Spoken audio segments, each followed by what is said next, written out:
こんにちは、チャーリーです。股関節の使い方のレッスンをしていきたいと思います。よろしくお願いします。チャグル TV 始まるよ。スイングの軸というのは背骨ではなく右の股関節を視点として考えます。体の中心を軸として考えると右と左の腰、均等に動くことになります。バックスイングで左の腰が前に出るときは右の腰も下がり、そしてダウンスイングで左の腰が戻るときに右の腰が前に出る。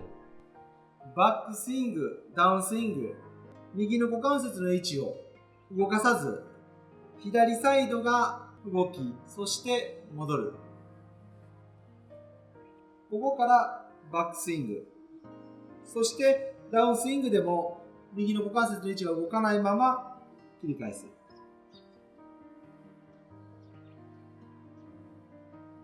多くのアマチュアの方がバックスイングで右が下がり左が前に出て、そしてダウンで右の腰が前に出ていきます。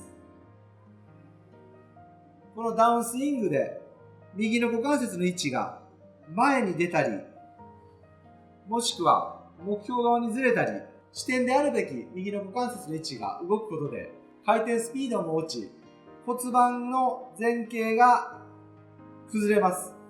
イメージしづらいですが、この骨盤というのは切り返した瞬間にアドレスよりも倒れなければいけません。骨盤が後傾すると背骨、腰椎が起き上がります。前に出ると起き上がります。するとクラブが寝て手が極端に浮き、インパクトの時に前傾角度がなくなってしまいます。ツアープロはお尻の位置が変わりませんが、アマチュアの方の大半が体が起きてしまいます。この体が起きる原因は切り返しの時の視点が動くからです。引いたら右の股関節の位置を動かさず、左サイドだけ戻る。トップから動かさず切り返す。視点がこちらです。真ん中を中心にするとこうなります。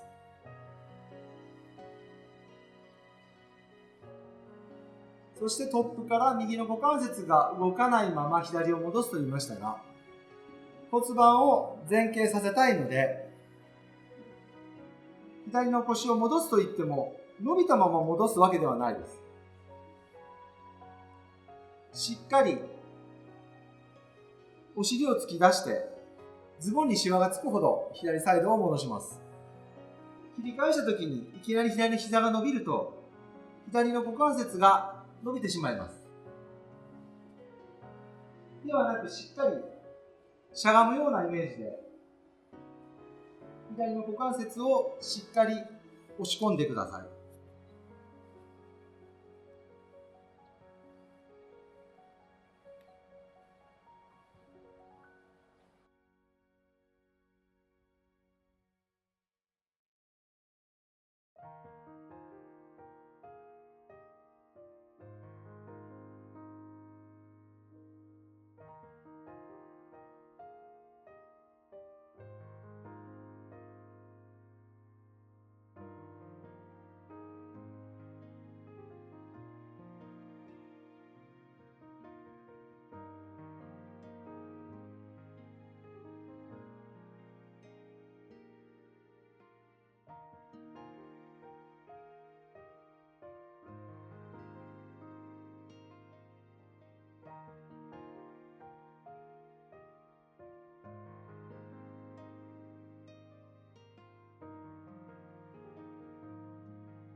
切り返した瞬間に右の股関節の位置が動かないとどういうメリットがあるのか、大きく2つあります。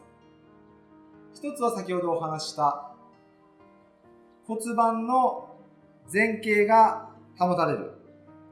前に出ると骨盤が後傾します。そうすることで懐ができ、そしてクラブが極端に寝て入ることがなくなります。もう一つは回転スピードのアップです。左手でフリスビーを投げるイメージを持っていただいて、引いて投げる。右の股関節が前に出ると回転できません。やっていただくと分かると思います。ここから左の背中や左の腰を後ろに引くと強く振れます。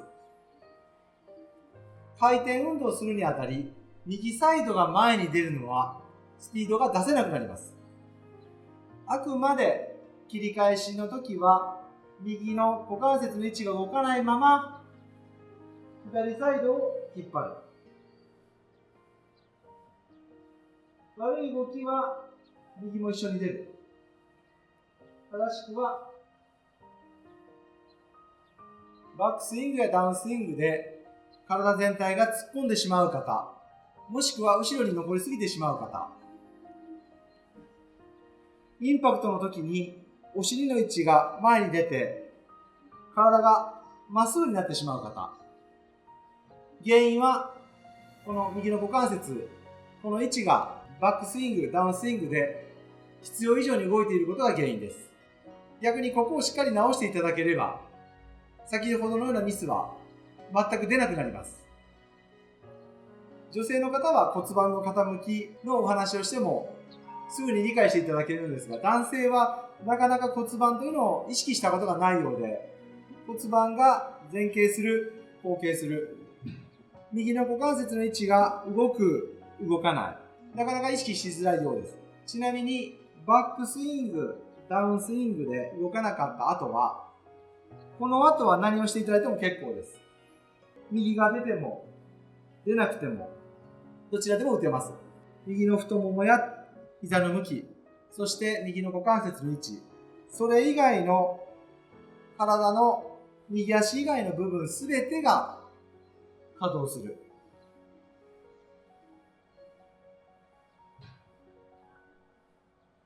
これがバックスイング、ダウンスイングの正しい動きだと思います。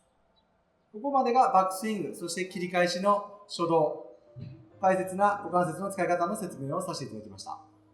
一度お試しください。それでは。